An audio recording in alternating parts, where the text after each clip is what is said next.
class to our lesson today. I hope you had a restful weekend and you are back with a lot of energy to start this particular week. To start us off, I want us to look at this first starter. I want you to identify last time we were covering management style, and I want you to identify which cap you're likely to link to a particular management style. And then in the second bit, I would want you to discuss with your partner seated next to you of a manager who uses one of these four styles and tell me why you think they use this style. Okay, let's get down to it.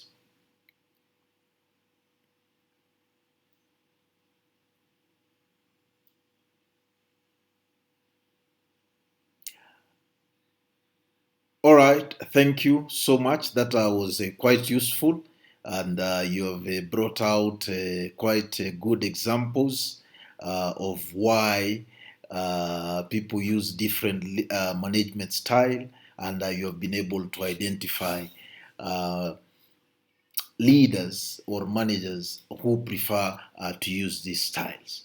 Now, to advance this particular topic, we want to study somebody by the name Mark Greger and the theory he advanced as to why different managers use different management style. So we go straight to our lesson outcome or objective, and basically it's why different leaders choose a different management style according to theory X and theory Y of management. Mark Greger was a researcher who did quite a good background research, and he came up with this particular theory. According to Mark Greger, all leadership style ideally can be broken down to the attitude that those managers have towards their employees. And these attitudes can be divided um, through two approaches. We have a theory X kind of manager who has a different attitude towards the employees, and a theory Y kind of manager who has also a different kind of perspective to employees. This is something that maybe you have noticed, but you have not really put that particular theory and be able to express it in that way. Now, what does a theory X manager look like? A theory X manager has this kind of attitude. He assumes that generally workers don't like working, and the workers, the only thing that they're interested with is money. This is closely linked to other motivation theorists like, for example, Frederick Taylor. Again, according to theory X kind of managers and the attitude they have to their workers, workers are not creative, they're resistant to change, and so on and so forth. Now, having that one at the back of your mind, link it back again to the four management styles that we have covered. Either you're looking at an autocratic leader, or you're looking at a democratic leader, or you're also looking at a paternalistic leader, or a leader that prefers using laissez-faire as a way of managing the employees, and then try to link it to this particular theory. Now, the second type or categories of managers, according to Mark Greger, of course, these are managers who are looking at employees in a more positive way. They believe that employees enjoy work. The employees are naturally self-motivated. It's not about the money. It's about what they can do in that particular job. and they will normally accept responsibility, and they will find ways of coming out, what we refer to as entrepreneurship. Now, from these two theories, we can link it to different management styles. We have Theory X managers who believe in Theory X. Most likely, this kind of Theory X managers who have this kind of attitude, they are likely to adopt an autocratic kind of management style.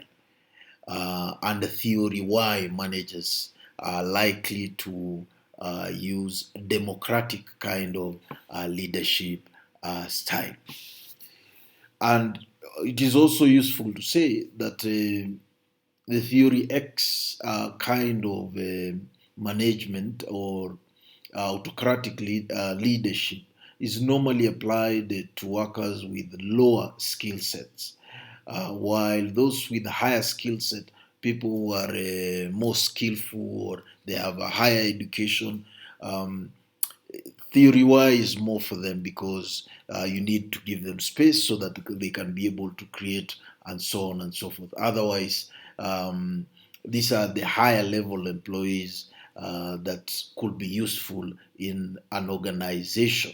So the last bit that we'll be looking at today uh, is there a leadership style, in essence, looking at a Theory X and Y that is good for an organization?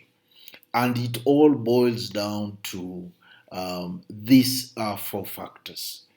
Number one, you need to look at the kind of employees that you have in your place. Do they have the experience? Do they have the training? If you're to adopt a leadership style where employees are sort of short on experience or training, then it will not be quite effective. Number two, you'll also have to look at time available. Is there enough time for consultation? Some decisions, I would want to say, they have to be taken quickly. And the best leadership style is a leadership style that does not require too much of discussion.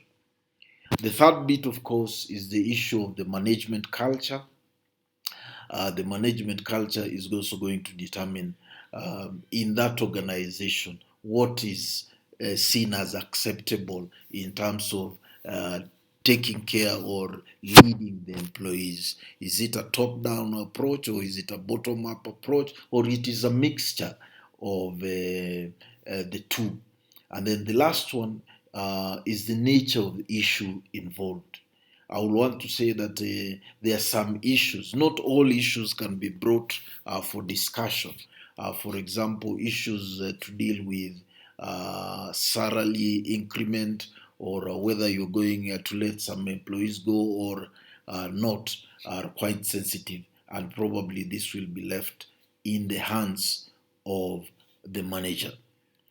And just to test our knowledge, take like 2 minutes just to look at some of the problems and tell me which leadership style, in your opinion, is likely to work in these scenarios. You can discuss in pairs. And in conclusion, thank you for your feedback.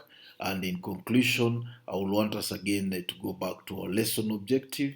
The lesson objective was basically how leadership style affects or is affected by Theory X and Theory Y of management. Thank you so much for that feedback. I want you to take 1 or 2 minutes again for you to reflect on the content covered. I'll be giving out an exit card. One question that you have at the end of the lesson, and then number two, one thing that went well for you. Please jot this one down and reflect for another 2 minutes as we come to an end. And thank you so much for your time.